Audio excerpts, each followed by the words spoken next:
My mentor's daughter called me some orphan with daddy issues while I talked about how much her father meant to me. When I tried to leave, her brother grabbed my arm and said, "You're not walking away from this." I yanked free. That was 2 months ago. This morning, they were standing outside my office, pale and shaking. My bio father vanished when I was 11. I wish I could say he died. At least then I'd have a grave to scream at. Instead, he left for cigarettes and never came back. Before that, his love came in the form of cracked knuckles and slurred apologies. I grew up believing that men who raised you also broke you. So when I turned 19 and landed a job at this logistics company just outside of Pittsburgh, I wasn't looking for anything but a paycheck. I started as an assistant, answering phones, running coffee, and swallowing my pride every time someone treated me like furniture. And then there was Dale, the CEO, gruff and gray-haired. He didn't smile much, but he saw me. The first time he stayed late, I was the only assistant still in the office. He asked me to proofread a proposal a member of his team had sent him. I stayed until midnight fixing the grammar and ended up rewriting most of it. The next day, he called me into his office and asked if I'd ever considered going into management. I told him I didn't think people like me made it that far. He just chuckled and said, "They will now." A year later, when I told him I never learned how to drive because my dad never taught me, he cleared his Saturday and took me to a parking lot. When I failed the test, he said, "Failure just means you're still learning." When I passed it, he handed me his old car. "Consider it a promotion." I cried. And when I did, he hugged me. It wasn't weird. It wasn't creepy. It was warm. It was fatherly. Over the next 10 years, Dale became a real father figure to me. He taught me everything I wanted to learn. The one thing that always lingered, though, was his family. He never talked about them much, except to say, I wasn't the best dad, but people change. When I pressed, he'd wave me off. "They're better off without me. You're my second chance." Still, I wanted them to like me. I knew about his estranged daughters, 3 of them, and his son who apparently wouldn't even return his calls. So I sent them birthday cards from the office every year. When I heard one of them had a baby, I shipped a care package on Dale's behalf. I always hoped if I showed them I wasn't the enemy, they might soften. I even asked Dale once, "Do they know about me?" He gave me a tired smile. "They will, one day, when the time's right." He said he was working on a new will, that he was putting my name on the business. "You've earned it," he told me. "This company wouldn't be what it is without you. You're the daughter I got right." 2 weeks later, Dale collapsed in his kitchen from a massive stroke. He never regained consciousness. When the news hit the office, I didn't cry. I couldn't cry. I handled everything. I organized the files, managed the PR statement, fielded calls from worried clients. I even arranged the memorial service, because no one else did. His family didn't even show up until the day of the funeral. When I saw them, I froze. I recognized them from the photos on his desk, the ones he kept tucked away in the back corner. I approached them slowly, like an overeager kid meeting the cool older siblings. "Hi," I said. I was Dale's assistant, his COO, technically. You helped yourself." His oldest daughter snapped. "We know who you are." I flinched. "I just wanted to pay my respects. I loved him." "You worked for him," she said, voice cold. "Let's not pretend it was more than that." Another sister chimed in. "He abandoned us. Do you know what that's like?" I wanted to say yes. I wanted to scream that I do, but they didn't care. "I sent you gifts," I whispered. "Cards. I tried. We didn't ask for them." The son stepped forward. "You're not family. You're the reason we never got a second chance, because he gave it to you." I left the church and collapsed in Dale's car, the one he gave me, the one with the cracked leather seat and the pine tree air freshener still dangling. I sobbed like I hadn't since I was a child. 2 weeks after the funeral, the board held a meeting. They told me Dale had never finalized the paperwork, that the company, his shares, his authority, belonged to the family now, and the family had decided to let me go. No hard feelings. I cleared my desk in silence, took the photo of me and Dale at our first conference, walked out of that building and never looked back. I thought I'd shatter. I thought losing him, them, the company, everything would break me, but it didn't, because I had something no one could take, his belief in me, and all the knowledge he gave me. 3 months later, I launched my own logistics firm. I poached 2 of Dale's top clients, both of whom said they only ever stayed because of me. I hired a team of underdogs, single moms, first-gen college grads, wrongfully convicted felons, people no one else would give a shot to. People like me. One of them, a 22-year-old coder named Joy, reminded me so much of myself it hurt. One day she stayed late to triple-check a report and apologized for being annoying. I looked her dead in the eyes and said, "No one who cares this much is ever annoying. You're going to run this place someday." Last week, I got an envelope in the mail. No return address. Inside was a copy of Dale's first draft will, unsigned, but real. It had my name listed under successor. They took the company. They erased me from the story, but I built a new one from scratch, with everything he gave me, and I'm not done yet. I can't tell you what I did to his family here. The full story is on my channel and linked below. My company, Phoenix Logistics, rising from the ashes and all that, was growing faster than I expected. We'd moved from my apartment to a small office space with actual desks and everything.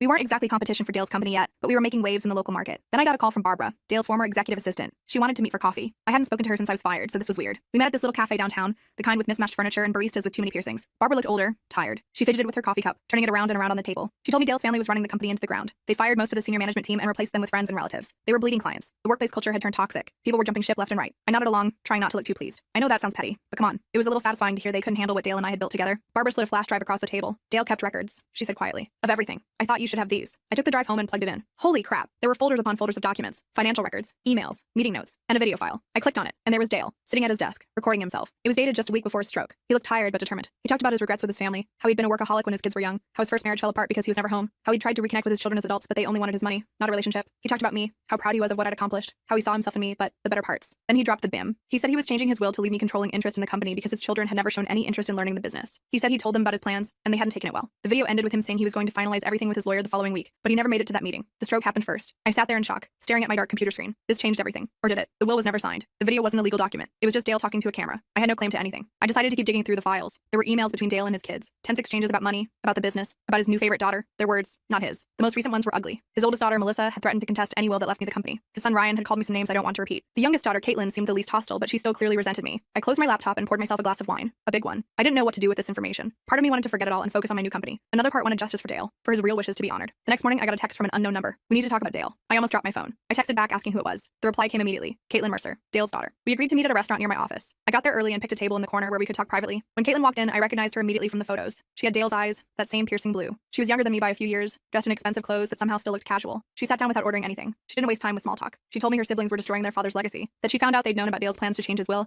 and had been actively preventing him from meeting with with his lawyer, that they'd gone through his home office after his death and removed documents. I asked her why she was telling me this. She looked down at her hands. I wasn't close with my dad, she said. None of us were, but I respected him, and I respected what he built. My brother and sisters just see dollar signs. She slid a business card across the table. It belonged to Dale's personal lawyer, not the company's legal team. She suggested I talk to him. Then she left, just like that. Didn't even stay for a drink. I called the lawyer, Thomas Green, and made an appointment. His office was in one of those old buildings downtown with brass fixtures and wood paneling. He was older than Dale, with thick glasses and a bow tie. He looked like he belonged in a different century. Thomas confirmed what Caitlin had told me. Dale had been planning to change his will. He discussed it with Thomas multiple times. They drafted the document, the same one someone had anonymously mailed to me, but Dale had canceled their final appointment twice. The second cancellation came the day before his stroke. Thomas couldn't prove that Dale's children had interfered, but he had his suspicions. He also told me something interesting. Dale had created a trust years ago, separate from his will, that held a significant portion of his personal wealth. The trust had specific conditions for its distribution, and Thomas was the trustee. I asked if Dale's children knew about the trust. Thomas adjusted his glasses and gave me a small smile. They are aware of its existence, but not its contents, he said. Dale was quite strategic in his planning. I left Thomas's office with more questions than answers. What was in the trust? Why had Dale kept it secret? And what did it have to do with me, if anything? The next day, I got a call from one of my employees. Someone had broken into our office overnight. Nothing was stolen, but all our computers had been tampered with. The hard drives were gone. Our paper files were scattered everywhere. It looked like someone had been searching for something specific. I called the police, but they weren't much help. Just took a report and told me to improve my security. I was shaken. This wasn't a random break-in. This was targeted. Someone knew about the files Barbara had given me. I went home and checked my apartment for signs of entry. Everything looked normal, but I couldn't shake the feeling I was being watched. I moved the flash drive from my desk to a more secure location, inside a hollowed-out book my mom had given me years ago. Super spy stuff, I know, but I was freaked out. That night, my phone rang around midnight. It was Barbara. She was crying, barely coherent. She'd been fired. Security had escorted her out of the building that afternoon. They'd accused her of stealing company information. She was worried about her pension, her health insurance. She'd worked for Dale for 20 years. I tried to calm her down, told her I'd help her find a new job, maybe even at my company. She thanked me but said she needed to lay low for a while. Before she hung up, she warned me to be careful. They're looking for something, she said, and they think you have it. The next morning, I got an email from Melissa Mercer. The subject line was simply, meeting. The body was just as brief. We should discuss the future of our respective businesses. Lunch tomorrow, 1 p.m., the Capitol Grill. No please, no thank you. Just a command. Like I was still an assistant who could be ordered around. I thought about ignoring it, but curiosity got the better of me. I replied with a simple, I'll be there. The Capitol Grill is one of those super fancy steakhouses where businessmen spend hundreds on lunch and call it a write-off. I felt out of place the minute I walked in. I was wearing my nicest outfit, but I still felt underdressed compared to the power suits around me. Melissa was already there, sitting at a corner table with a glass of white wine. She didn't stand when I approached. She just gestured to the chair across from her like she was granting me an audience. Ryan was there too, scrolling through his phone, not even bothering to look up when I sat down. Thank you for coming, Melissa said, her voice all business. We'll get right to it. We know you have information that belongs to our company. Documents, files, possibly contracts. We want them returned. I took a sip of water, trying to look calmer than I felt. I don't know what you're talking about. Ryan finally looked up from his phone. Cut the crap. Barbara told us she gave you company property before we fired her. I kept my face neutral. Now I understood how they knew about the files.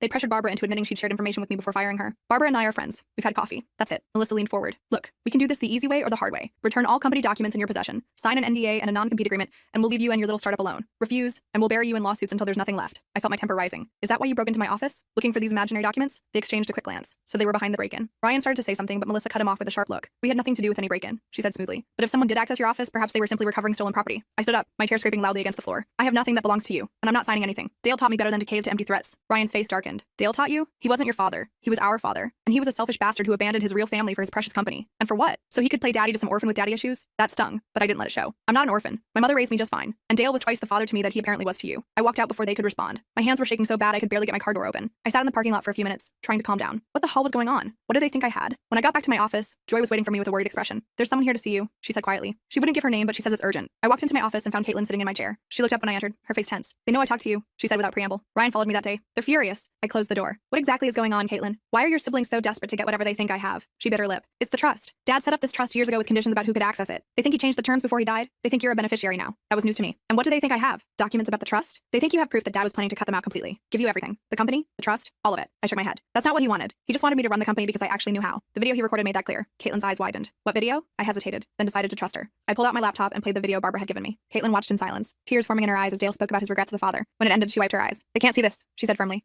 If they know this exists, they'll stop at nothing to destroy it. And you. Why? It just shows Dale wanted what was best for the company. You don't understand. The trust has a moral character clause. If the beneficiaries are found to be acting against Dale's wishes or best interests, they can be removed. This video is proof they're doing exactly that. Now things were starting to make sense. The break-in, the threats, all of it. They weren't just worried about the company, they were worried about losing access to the trust, which, based on how desperately they were acting, must be worth a lot more than I'd imagined. Caitlin stood up. I need to go before they realize I'm here. Be careful. My siblings aren't good people. They never were, even when Dad was alive. It's why he distanced himself. After she left, I called Thomas Green again. I needed to understand exactly what was in this trust and what my options were. He agreed to meet me the next morning. That night, I couldn't sleep. I kept thinking about Dale, about the family he'd tried and failed to connect with, about the second chance he'd found with me. I wondered if I was doing the right thing by pursuing this. Maybe I should just focus on my own company and let the past go. But then I remembered what Dale always said. Stand your ground when you know you're right. He'd fought for what he believed in. I needed to do the same. The next morning, I drove to Thomas's office, the flash drive secure in my pocket. I was going to show him the video, get his legal opinion on what it meant for the trust. I never made it inside the building. As I was walking from the parking garage, a black SUV pulled up beside me. The window rolled down, and there was Ryan, looking smug. Get in, he said. We need to talk. I kept walking. I have nothing to say to you. He called after me. That's fine. We can always talk to Joy instead. Or maybe that single mom who does your accounting. Lisa, right? With the cute kids? I stopped cold. cold. Was he threatening my employees? I turned around slowly. Leave them out of this. He smiled,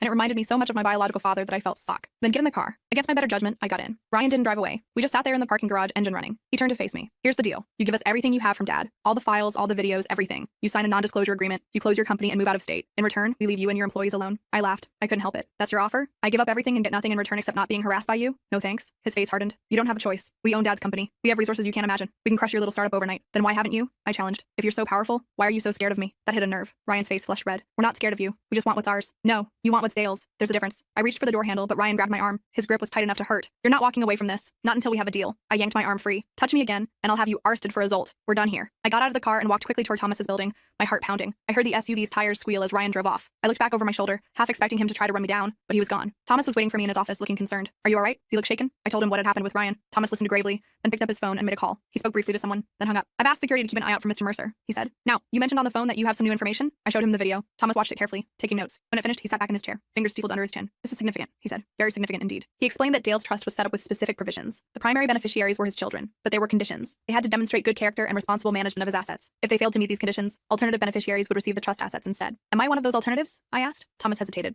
I cannot disclose the specific terms without a court order. However, I can tell you that Dale was very concerned about his legacy, both personal and professional. He wanted his assets to benefit those who shared his values and vision. That wasn't a direct answer, but it told me enough. I was at least mentioned in the trust, which explained why Dale's children were so desperate to get rid of me. What should I do? I asked. Thomas thought for a moment. Document everything, every threat, every encounter. Back up that video in multiple secure locations, and be prepared for them to escalate. People who feel entitled to wealth they didn't earn can become quite irrational when that entitlement is threatened. I left Thomas's office feeling both more informed and more worried. I had evidence that could potentially affect the trust, but using it would mean all-out war with Dale's children, and they had already shown they were willing to play dirty. When I got back to my office, I found the place in chaos. We'd received a cease and desist letter from Dale's company, claiming we were using proprietary information and infringing on their intellectual property. It was complete nonsense, but it had spooked some of our clients. Two had already called to put their contracts on hold until the legal issues were resolved. Joy was trying to calm everyone down, but I could see the worry in her eyes. This was her first real job out of college, and now it looked like it might disappear. I gathered everyone in our small conference room. Listen up, I said, trying to sound more confident than I felt. This is a scare tactic, nothing more. We haven't done anything wrong. We built this company from scratch, with our own ideas and our own hard work. I'm going to fight this, and we're going to win. My little speech seemed to help, but I could tell everyone was still worried. After they went back to work, I sat in my office staring at the cease and desist letter. This was just the beginning. Dale's children were going to try to destroy everything I'd built. I needed to fight back. But how? I stared at that cease and desist letter for about an hour before I had an idea. Dale always said the best defense is a good offense. So I called Thomas again and asked if we could meet one more time. He agreed,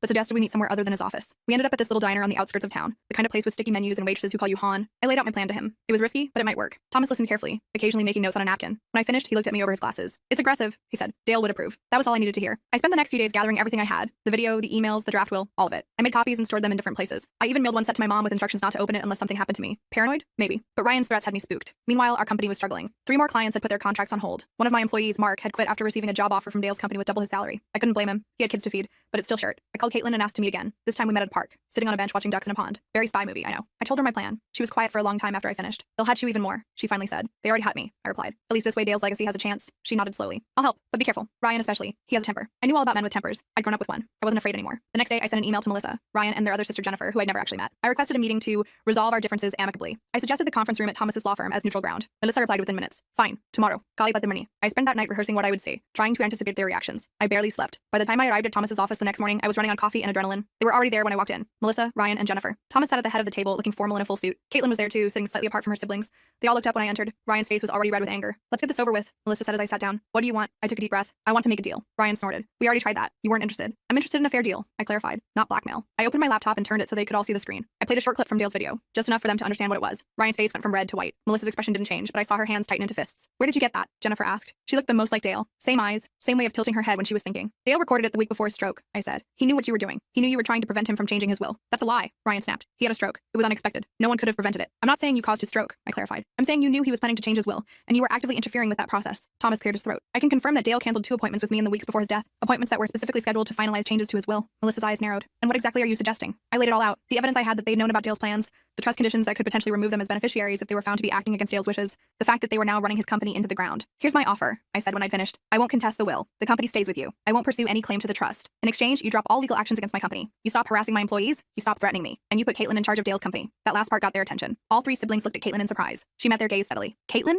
Jennifer asked. What do you know about this? Enough, Caitlin replied. Enough to know that Dad would be ashamed of what you're doing. Ryan laughed, an ugly sound. This is ridiculous. We're not putting Caitlin in charge of anything, and we're certainly not backing off just because you have some video of Dad rambling before he died. I closed my laptop. Then I'll release the video. video. I'll contest the will. I'll provide evidence to Thomas that you're violating the terms of the trust. And I'll sue you for harassment, defamation, and interference with my business. With what money? Melissa asked coldly. We'll bankrupt you before any of those cases see a courtroom. That's when Thomas spoke up. Actually, Ms. Mercer, there's something you should know. The trust has a provision for legal expenses in exactly this situation. If there's a dispute over the terms or a challenge to the administration, the trust itself pays the legal fees of all parties. I hadn't known that. Based on the looks on their faces, neither had Dale's children. That changed the calculation significantly. They couldn't just outspend me anymore. This is blackmail, Ryan said, but his voice lacked conviction. No, I replied. This is negotiation. Something Dale taught me. Jennifer, who had been quiet most of the meeting, finally spoke up. Why Caitlin? Why not you? If you believe Dad wanted you to run the company, why give it to her? It was a good question. Because I have my own company now. And because Caitlin is Dale's daughter. She deserves a chance to be part of his legacy. She's the only one of you who seems to actually care about what he built. Melissa and Ryan started arguing, talking over each other about how this was all a setup, how they wouldn't be bullied. Jennifer just watched me, her expression thoughtful. After a few minutes of this, she held up her hand, and surprisingly, her siblings fell silent. I want to see the whole video, she said. I hesitated, then nodded. I played the entire recording. We all sat in silence as Dale's voice filled the room, talking about his regrets, his hopes, his plans for the future. When it ended, Jennifer had tears in her eyes. Even Melissa looked shaken. Ryan just looked angry, but that seemed to be his default state. He never told us any of this, Jennifer said quietly. About feeling like he failed as a father, about wanting to make amends. He tried, Caitlin said. You guys just didn't want to hear it. There was another long silence. Then Jennifer turned to Thomas. If we agree to this arrangement, what happens to the trust? Thomas adjusted his glasses. The trust remains as it is, with the current beneficiaries, unless there's evidence of continued violation of its terms. Jennifer nodded slowly. I need to discuss this with my siblings, privately. Thomas showed them to another room. When they were gone, I let out a breath I didn't know I'd been holding. Caitlin gave me a small smile. That went better than I expected, she said. No one stormed out or threw anything. Yet, I added. The day's still young. We waited for almost an hour. I kept checking my phone, answering urgent emails from my team. Our biggest client was threatening to leave if the legal issues weren't resolved by the end of the week. I was running out of time. Finally, the door opened and Dale's children filed back in. They sat down across from us, their faces unreadable. We have a counteroffer, Melissa said. Caitlin can take over as CEO of Dad's company. We'll drop all legal actions against your company. We'll sign agreements not to interfere with your business in any way. I waited for the catch. There's always a catch. In exchange, she continued, you turn over all copies of that video and any other recordings or documents you have from Dad. You sign an NDA about everything you've learned about our family and the trust. And you agree never to contest the will or make any claim on Dad's estate. It was actually pretty reasonable, better than I'd expected. I looked at Thomas, who gave a small nod. I accept, I said, with one addition. I want a formal apology to my employees for the disruption to their lives and careers. Ryan started to object, but Jennifer cut him off. That's fair. We'll issue a statement. We spent the next hour working out the details with Thomas. By the end, we had a framework for an agreement. It wasn't perfect, but it was something I could live with. Something that honored what Dale would have wanted. As we were wrapping up, Jennifer approached me. Can I talk to you for a minute? Alone? We stepped into the hallway. Jennifer looked uncomfortable, shifting her weight from foot to foot. I wanted to say I'm sorry, she said finally. For what happened at the funeral. For what Ryan said to you in the car. For all of it. I wasn't expecting that. Thank you. Dad talked about you sometimes, she continued. Not often, but when he did, he was proud. Really proud. I was jealous, I think, that he could start fresh with you when he'd messed up so badly with us. I didn't know what to say to that. I'd spent so long seeing Dale's children as the enemy that I'd never really thought about how they might see me. He loved you guys, I said. He just didn't know how to show it. And by the time he figured it out, there was too much history in the way. Jennifer nodded. Maybe. Anyway, I just wanted you to know that not all of us hurt you. And I think Dad made the right choice, trusting you. She walked back into the conference room, leaving me standing there processing what had just happened. It wasn't forgiveness exactly, but it was something. A crack in the wall between us. The formal agreement was signed a week later. True to their word, Dale's children dropped all legal actions against my company. Caitlin took over as CEO of Dale's company. Our clients came back, relieved that the legal cloud had lifted. It wasn't a perfect ending. Ryan still glared at me whenever we crossed paths at industry events. Melissa was coldly professional, but never friendly. But Jennifer and I developed a cautious respect for each other. We even had coffee occasionally, talking about Dale and the lessons he'd taught us both. As for my company, we thrived. Without the threat of legal action hanging over us, we were able to focus on growth. We moved to a bigger office, hired more people, expanded into new markets. Joy did eventually run the place, just like I predicted. She became my COO 3 years later, bringing fresh ideas and energy that took us to the next level. I still have Dale's car. The leather seats are more cracked now, and the pine tree air freshener lost its scent years ago, but I can't bring myself to replace it. Sometimes when I'm driving alone, I talk to him, tell him about my day, my challenges, my victories. I know he's not really there, but it helps. Last month, I got an invitation to the dedication of the Dale Mercer Memorial Scholarship. Caitlin had set it up to help kids from disadvantaged backgrounds get business degrees. She asked me to speak at the ceremony. I stood at that podium looking out at a crowd that included Jennifer, a few of Dale's old colleagues, and even Melissa. I talked about second chances, about seeing potential in people who don't see it in themselves, about building something that lasts. After the ceremony, Caitlin hugged me. He'd be proud of both of us, she said. I think she's right. Dale wasn't perfect. He made mistakes with his first family that he couldn't fully repair, but he got it right the second time around, with me. And in the end, that's what matters. Not the company or the money or the legal battles, just the fact that he saw something in me worth believing in. And because he did, I learned to see it too.